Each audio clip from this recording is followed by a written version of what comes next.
Hello साथी, नमस्कार। आज का जो आपका टॉपिक है वो है अभाज्य गुणनखंड। आज हम जो पढ़ेंगे वो अभाज्य गुणनखंड के बारे में पढ़ेंगे। जैसा कि नाम से हमें प्रतीत होता है कि अभाज्य अभाज्य का मतलब आमी से नहीं, भाज्य से भाज्य, यानी जो संख्या किसी से भी भाज्य ना हो उसे हम कहते हैं अभाज्य। अभाज्य संख्या क्या होती है? जिसके जो संख्या स्वयं और एक से कटती है उन संख्याओं को हम अभाज्य संख्याएं कहते हैं। जैसे हमारी पहली अभाज्य संख्या होती है 2, फिर हमारा होता है 2 के बाद 3, 4 नहीं होता, 5, 5 के बाद 7, 7 के बाद आपका सीधा चलता है 11, 11 के बाद 13, 13 के बाद आपका 17, ऐसे डॉट डॉट डॉट डॉट आगे तक चलेगा। चलो ज्यादा समय ना वेस्ट करते हुए हम आगे चलते हैं। अभाज्य गुणनखंड में सबसे पहला हम एग्जाम्पल लेते हैं, वो आपका लेते हैं हम 128 की तरह लेते हैं। 128 128 के हम अभाज्य गुणनखंड करेंगे। तो अभाज्य गुणनखंड के लिए सबसे पहले हम इसे 2 से काटेंगे। किससे काटेंगे? 2 से। तो 2 से काटेंगे। अगर आपको डायरेक्ट काटना नहीं आता तो आप भाग देकर भी काट सकते हैं। 2 से काटोगे 2 छिक्के 12, बचा आपका कुछ नहीं, उतारा लेंगे और 2 चौक 8। ठीक है, आपको कट गया। यानी जितने बार कटता है उसे यहाँ लिखते हैं और जितने से हम काटते हैं उसे यहाँ लिखते हैं। ऐसे हम आगे करेंगे। फिर काटेंगे 2 तिया 6, 2 दूनी 4, फिर काटेंगे 2 एकम 2, आपका बचा 1 और हो गया 2 छिक्के 12, फिर काटेंगे 2 चौक 8, फिर काटेंगे सॉरी 2 अट्ठे 16, 8 बार और 2 चौक 8, 4 बार और 2 दूनी 4 और 2 एकम 2। ठीक है, हमारा कट गया। अतः हम लिख सकते हैं, यानी कि जो हमारे 128 के अभाज्य गुणनखंड आए वो हमारे क्या आए? हमने 2 को 7 बार काटा। कितने बार काटा? 7 बार काटा, मत सॉरी 2 से 7 बार काटा। यानी हम 128 के जो अभाज्य गुणनखंड है उन्हें हम क्या लिख सकते हैं? 1 2 3 4 5 6 7। यानी हम लिख सकते हैं 2 गुणे 2 गुणे 2 गुणे 2 गुणे 2, 1 2 3 4 5 6 और 7। या हम सीधा लिख सकते हैं 2 पे गाते हैं 7। ठीक हो गया। इसी में हम आपको दूसरा बताते हैं। दूसरा हम लिख लेते हैं 4400। ठीक है, ये छोटा था, अब हमने थोड़ा बड़ा लिया। हमारा लिखा है 4400। अब हम 4400 के अभाज्य गुणनखंड करेंगे। तो सबसे पहले हम लिखेंगे 4400, तो हो गया आपका 4400। सबसे पहले हम छोटी ही संख्या से काटते हैं। किससे काटेंगे? 2 से। 2 से काटोगे आप तो 2 दूनी 4 और 2 दूनी 4 और भाग टूट जाएगा आपको, क्योंकि एक बचेगा। अब हो गया 10, 2 पंजे 10 और 0 की 0।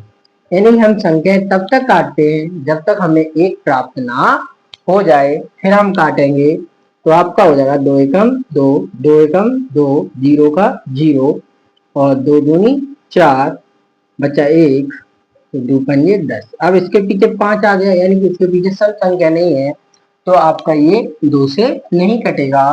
हमने आपको जब नियम बताए थे, यानी हमारी जो अगली वीडियो है उसमें नियम डले हुए हैं। आप हमारे चैनल पर विजिट कर सकते हैं और नियमों को देख सकते हैं कौन से किस संख्या को काटते हैं, जिससे आपको परिचय हो जाएगा। अब यहाँ पे हमारा 5 है, तो हम सीधा 5 से ना काट के इसके बीच में हमारे क्या आता है 3। तो 3 से काटने के लिए क्या करेंगे? हम इसके अंकों को जोड़ लेंगे। अगर अंकों को जोड़कर उसमें भाग चला जाता है तो मेरी संख्या 3 से कट जाएगी। तो देखो 5 और 2 7, 8 और 1 9, 9 में 3 का भाग चला जाएगा, यानी ये संख्या हमारी 3 से कट जाएगी। तो 3 3 तक 9, बचा कितना हमारे पास? 2 हो गए 20, 3 से 18, फिर बचे 2, 3 सत्ते 21 और फिर बचा 1, 3 पंजे 15। अब हम फिर काटेंगे, वो भी फिर कैसे काटेंगे? 3 से। तो 7 5 12, 18 19 20 21, फिर कट जाएगा। तो 3 एकम 3 और 3 दूनी 6, फिर काटो 3 दूनी 6 और 3 पंजे 15, 5 और 4 आपका हो गया 5 और 4 9 और 1 10। अब 3 से नहीं कटेगा, तो अब हम काटेंगे 5 से। किससे काटेंगे? 5 से। तो आपका हो जाएगा 5 दूनी 10, बचा आपका 2, 5 चौक 20 और पचम 25। अब हम फिर काटेंगे 5 से। तो 5 चौक 20 और 5 निम 45। अब हम काटेंगे 7 से, तो 7 सत्ते 49 और 7 एकम 7, आपका कट गया। यानी कि हमारे जो 4400 के जो अभाज्य गुणनखंड आए वो आए 2 यानी 2 की घात है 2 इंटू फिर हमारे आए 3, तो 3 की घात है 2, फिर हमारे आए 5, तो 5 की घात है 2 इंटू फिर हमारे आए 7, 7 की घात है 2। यानी हमारे ये अभाज्य गुणनखंड हो गए। ठीक है, अब हमारा इसी के आगे आता है। ठीक है, हमने 2 कर लिए, एक और बता देते हैं। तो एक और कोई भी हम संख्या लिख लेते हैं, जैसे हम लिख लें 175 और 175। ठीक है, इसे काटेंगे।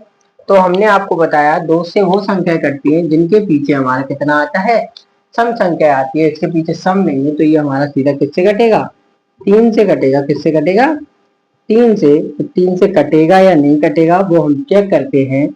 तो 5 और 7 12 और 1 13, 13 ये हुए तो 13 ही ये हो गए, क्योंकि ये भी अंक और ये भी अंक बराबर है। तो हमारे पास होता है 26। 26 में अगर हम 3 का भाग देंगे नहीं जाएगा, तो यानी ये संख्या हमारी 3 से नहीं कटेगी। तो अब बारी आती है 5 की, हम 5 से काटेंगे। तो 5 के पास 15, 5 दिया 15 यानी 3 बार जाएगा, बचेगा हमारे पास 2 यानी 5 पंजे हो गया 25। तो 25 1 का उतारा लेंगे तो भाग टूट जाएगा, फिर हो जाएगा 17, तो फिर 3 बार जाएगा और फिर जाएगा 5 बार। अब हम 7 से फिर 5 से देंगे, 5 सत्ते 35 और 0 का 0। अब हम 3 का उतारा लेंगे, भाग नहीं जाएगा, फिर काटेंगे 7 से। अब इसके पीछे 7 आ गया। अब ये हमारा 5 से नहीं कटेगा, तो अब हम जो काटेंगे वो काटेंगे आपका 7 से। किससे, 7 से। तो 7 एकम 7 और 0 का 0, 0 का 0, 7 एकम 7। ठीक है, हम एक बार और ट्राई कर लेते हैं, 7 से ट्राई करेंगे। तो 7 एकम 7 बचा आपका कितना, 3 हो जाएगा 30, 28 21 कट जाएगा। तो 7 एकम 7 बचा आपका 3 हो गए 30, 7 चौक 28 बचे 2, 7 तिया 21। अब हम फिर काटेंगे, 7 दूनी 14 और 3 शेषफल बच गया।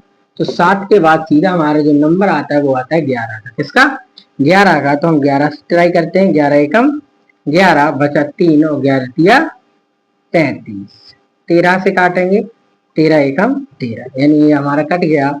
यानी जो हमारे 175 के जो अभाज्य गुणनखंड आए वो आए 2 5 यानी 5 का वर्ग और 2 7 यानी 7 का वर्ग, और फिर हमारा आया 11 इंटू 13। ठीक है, यानी हम लिख सकते हैं 5 का वर्ग इंटू 7 का वर्ग इंटू 11 इंटू 13। यही हमारा क्या होगा, आंसर। आई होप, हमें उम्मीद है कि आपको समझ में आया होगा। अब आपको मिलेंगे अगली वीडियो में, तब तक के लिए थैंक यू।